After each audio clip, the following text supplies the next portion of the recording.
हमारे यहाँ हमारा जो ये शास्त्र है वेदांत, ये बहुत आगे बढ़ा। मानवता और चेतनता से भी आगे बढ़ गया। जड़ता में भी आत्मा को देखना, सचराचर, चर और अचर, इसमें भी जड़ आ गए। पर फिर खोलकर भागवतकार ने एकादश में खम वायुमग्निम सलिलम मही च ज्योतिष सत्वान दिशो द्रुमादि सरित समुद्राच हरे शरीरम ये किंच भूतम प्रणमेदनन्य। केवल मनुष्य में ही भगवान नहीं, मनुष्य में ही आत्मा नहीं, केवल जड़ चेतन प्राणियों में, पशु पक्षी इतर जातियों में भी भगवान नहीं। जड़ पदार्थों में खम वायु अग्निम सलिलम मही, ये पांचों के नाम गिना दिए। आकाश पृथ्वी जल अग्नि, ये सब वायु, इनमें दिशाओं में, नदियों में, नदों में, सारे प्राणियों में, ये पेड़ों में, पत्तों में, सब जगह, सब में ये सब भगवान के शरीर हैं। इन सब के अंदर भगवान भरे, ये देख कर प्रणाम करे अनन्य भाव। ये उस दिन सुनाया था मैंने नामदेव जी की जीवन की कथा। नामदेव जी महाराज छोटे बच्चे रहे तो एक दिन एक छोटी सी कुल्हाड़ी लेकर के और यहाँ छीलने लगे अपने पैर। तो माँ ने कहा, नाना क्या कर रहे हो? बोले देख रहा हूँ दर्द होता है कि। तो कहा क्यों देख रहे हो, दर्द होता है कि? दर्द तो होगा ही, और ये देखने तुम्हारे मन में कैसे आई? बोले मैया उस दिन तुमने कहा था ना कि उस गाछ की छाल छील लाओ, तो मैं गया गाछ की छील इसी कुल्हाड़ी से उतार के लाया था। तो जब मैंने छाल उतारी तो उसमें से पानी निकला, तो मेरे मन में आया कि गाछ रो रहा है, तो सोचा शायद दर्द हुआ होगा। तो दर्द उसको हुआ होगा तो कैसा हुआ होगा? तो अपनी छाल छील के देखने की मैं कैसे पता लगे कि कैसा दर्द होता है? आत्म उपम्य सर्वत्र समम प्रसिद्ध योजना सुखम वायुवा दुखम संयोग्य परम। अपने सुख दुख को दूसरे के सुख दुख के समान अपने सुख दुख को बनाओ। आप दूसरे के सुख दुख के साथ अपना मिलान करो, दूसरे के सुख दुख का अपने में अनुभव करो, तब पता लगेगा कि तुम सब में आत्मदर्शी योगी हो।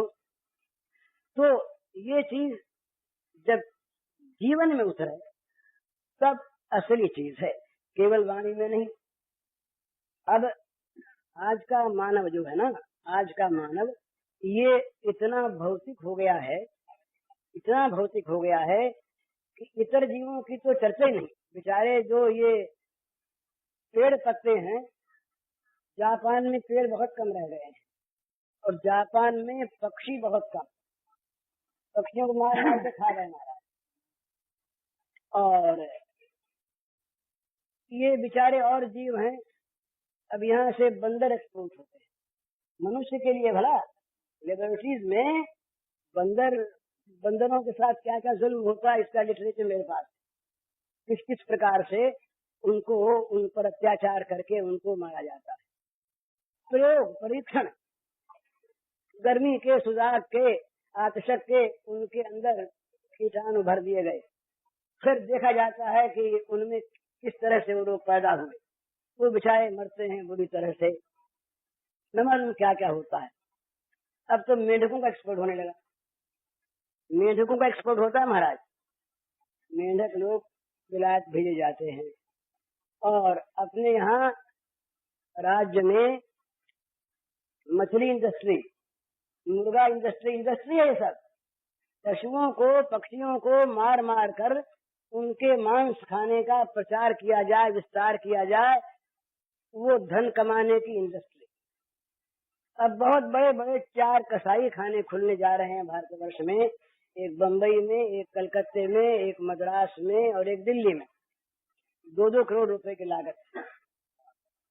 उनमें बम्बई का मैंने उसका देखा प्रोस्पेक्टस, तो 6000 पशु एक दिन में मारे जाएंगे।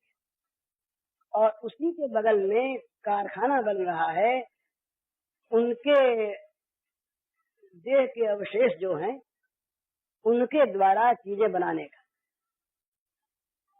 तो ये सब चीज क्या है? मानव ने अपने को मान लिया कि मैं तो सर्वोपयोगी, मैं बचूं और सब मर जाएं।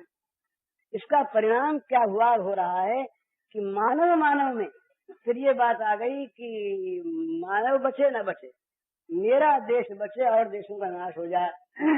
इसके बाद फिर ये आ गया कि मैं बचूं, मेरा भाई भी भले नाश हो जाए। इतना अधिक हमारे स्वार्थ, ये जितना जितना स्वार्थ का विस्तार होता है उतना उतना स्वार्थ पवित्र होता है। सारे जगत का स्वार्थ मेरा स्वार्थ, तो जगत का बुरा उसके द्वारा जानबूझकर नहीं होगा। वो स्वयं है विस्तृत हो गया, और जहाँ स्वयं संकुचित होकर के केवल एक व्यक्ति के शरीर में आ जाता है, वहाँ वो केवल हर समय देखता अपने को और विचार करता है प्रत्येक कर्म के करने में अपना, मेरा क्या लाभ होगा, दूसरे की हानि है कि इसको नहीं देखता। तो मनुष्य में जब तक ये भोगाकांक्षा रहती है और जब तक किसी भोग पदार्थ को लेकर अभिमान रहता है, तब तक वो इस मार्ग पर ठीक चल नहीं सकता।